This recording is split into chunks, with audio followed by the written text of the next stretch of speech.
அரசியல் மேதைகளே, பெரியவங்களே, ஒரு மனுஷனுக்கு சாப்பிடுறதுக்கு நல்ல சோறு, படிக்கிறதுக்கு நல்ல கல்வி, குடிக்கிறதுக்கு நல்ல குடிநீர்,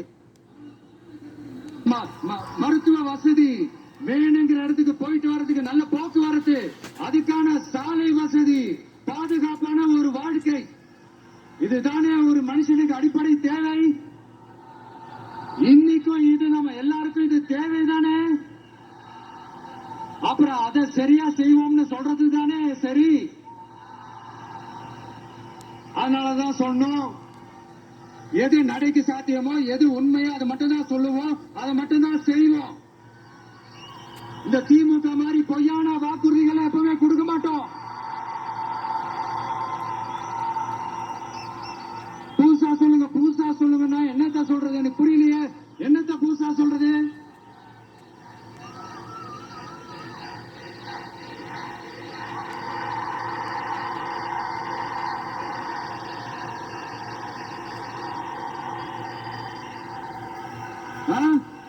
புதுசா என்னப்பா சொல்றது? செவ்வாய் கிரகத்துல ஐடி கம்பெனி கட்டப்படும், காத்துல கல்வீடு கட்டப்படும், அமெரிக்காவுக்கு ஒத்தடி பாதை போகப்படும், வீட்டுக்குள்ளே ஏரோப்ளேன் ஓட்ட